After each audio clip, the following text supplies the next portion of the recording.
जिंदाबाद जिंदाबाद जेल के ताले कच्चे थे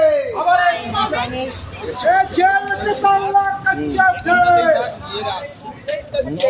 लाइन मारছি কিন্তু ঠিক আছে দূরে যা जिंदाबाद जिंदाबाद जिंदाबाद जिंदाबाद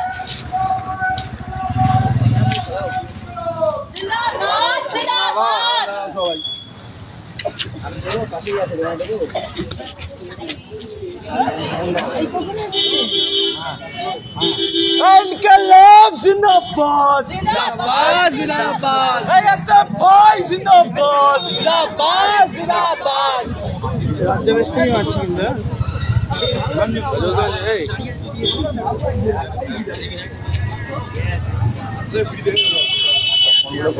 বেরোলাম বেরোলাম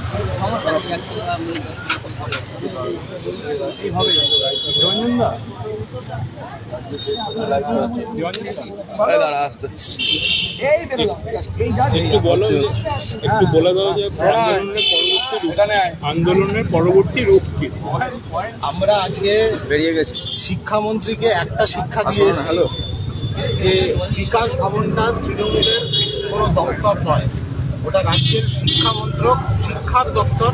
পড়াশোনার যে অবস্থা এই রাজ্যের মধ্যে, পড়াশোনাকে পুনরুদ্ধার করতে হবে, শিক্ষাকে পুনরুদ্ধার করতে হবে, এই কথাটাই বলতে যাওয়া হয়েছে। মার্কশিট নিয়ে যাওয়া হয়েছে, শূন্য পাওয়া মার্কশিট।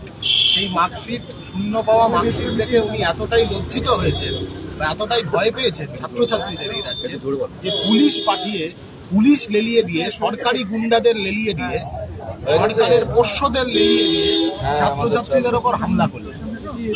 ব্যাপক মারধর, ছাত্রীদেরকে মারধর করা হয়েছে, অ্যারেস্ট, এতজন অ্যারেস্ট, 3টে থানায়। এখন মুক্ত হয়েছে তারা, কমরেডরা সকলে মুক্ত হয়েছেন। এটা সাফ কথা, এটা পরিষ্কার বোঝা যাচ্ছে যে এই শিক্ষা মন্ত্রকের বা এই জিরো পাওয়া শিক্ষামন্ত্রীর শিক্ষার পরিকাঠামোকে, গোটা শিক্ষার ব্যবস্থাটাকে পুনরুদ্ধার করার, সরকারি শিক্ষাকে পুনরুদ্ধার করার কোনো রকম মনোভাব নেই। যারা এই কথা বলতে যাবে তাদের ওপর এই আক্রমণ উনি করবেন। আমরা তো সাফ বলেছিলাম যে আমরা ওনার সাথে দেখা করতে চাই। রাজ্যের ছেলেমেয়েরা, রাজ্যের ছাত্রছাত্রীরা শিক্ষামন্ত্রীর সঙ্গে দেখা করতে পারবে না। তাহলে কেবলমাত্র শাসক দলের ছাত্র সংগঠন যারা ক্যাম্পাসে ক্যাম্পাসে এখন কাটমানি জেনারেটর মেশিন হিসেবে কাজ করছে, ছাত্র সংসদ নির্বাচন বন্ধ রেখে যাদেরকে ক্যাম্পাসের ভেতরে মাতব্বরি করার লাইসেন্স দিচ্ছে রাজ্যের সরকার, তারা ব্রাত্য বসুর চেম্বারের ভেতরে গিয়ে বসে থাকতে পারবে, মোচ্ছব করতে পারবে। কিন্তু রাজ্যের সাধারণ ছাত্রছাত্রীরা যারা পড়াশোনার কথা বলছে, পড়াশোনাকে পুনরুদ্ধার করার কথা বলছে, রিক্লেম এডুকেশন এই স্লোগান তুলছে, তারা রাজ্যের শিক্ষামন্ত্রীর সাথে দেখা করতে গেলে তাদেরকে মার জুটবে, তাদের পুলিশের মার জুটবে। ওটা শিক্ষার পরিকাঠামো, শিক্ষার ব্যবস্থা, সরকারি শিক্ষা, পাবলিক এডুকেশন ভেঙে পড়েছে। এই ভেঙে পড়া শিক্ষা ব্যবস্থাকে পুনরুদ্ধার করার একটাই উপায়, সেটা বিকল্প শিক্ষানীতি। সেই বিকল্প শিক্ষানীতি হাতে নিয়েই আমরা গিয়েছিলাম, ওনার হাতে সেটা পৌঁছে দিলেন। উনি সেটা গ্রহণ করলেন না, গ্রহণ না করে উনি এটা বুঝিয়ে দিলেন যে আসলে বাংলার মাটিতে পাবলিক এডুকেশনকে ধ্বংস করার মনোভাব, পরিকল্পনা ব্রাত্য বসু তৈরি করছেন। যাদের জেলের বাইরে থাকবার কথা তাদেরকে জেলে পাঠানোর বন্দোবস্ত করছেন, চেষ্টা করছেন। আর যার জেলের ভেতর থাকবার কথা সে শিক্ষামন্ত্রী হয়ে বসে আছে। এইটা পরিষ্কার হয়ে যাচ্ছে। এসএফআই কখনো এই পুলিশের বেষ্টনী ইত্যাদি ব্যারিকেড এসব দিয়ে এসএফআই হচ্ছে যে আটকানো যায় না। এসএফআইকে এটা আজকে আবারও প্রমাণ হয়েছে। আমরা বলেছিলাম বিকাশ ভবনের ভেতরে সমস্ত কর্মী সমর্থক ছাড়া পেয়েছে, বিকাশ ভবনের ভেতর পৌঁছেছি। সমস্ত কর্মী সমর্থকরা এখনো পর্যন্ত যা খবর পাচ্ছি তারা মোটামুটি ছাড়া পেয়েছে। বেশ কয়েকজন তাদের খবর পাওয়া যাচ্ছিল না, কোথায় আছে ইত্যাদি, এখন সেই সব খোঁজ খবর করতে হবে। তারপরে দাঁড়িয়েও যদি খোঁজ পাওয়া না যায় তখন মিসিং ডায়েরি ইত্যাদি যা যা প্রশাসনিক প্রক্রিয়া সেসবের মধ্যে যেতে হবে।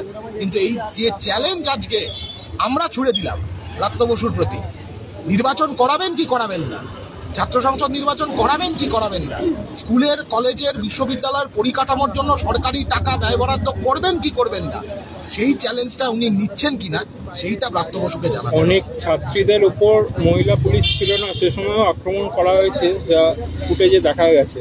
সে নিয়ে আপনাদের মতামত? শুরু থেকে শেষ পর্যন্তই পুলিশ পুলিশের ভূমিকা এটাই ছিল যে ছাত্রীদেরকে টার্গেট করে, ছাত্রীদেরকে একদম টার্গেট করে ম্যান মার্কিং করে ছাত্রীদেরকে আক্রমণ করেছে এবং বারংবার, একবার শুধু নয়, 3 বার 4 বার, 3 ধাপ 4 ধাপে ছাত্রীদের ওপর এই ধরনের আক্রমণ হয়েছে। মমতা ব্যানার্জির পুলিশ প্রশাসনের এই মনোভাব, এই ধরনের হাবভাব এর আগেও আমরা দেখেছি। এটা আমরা বলছি বাংলার মাটিতে এটা চলতে পারে না।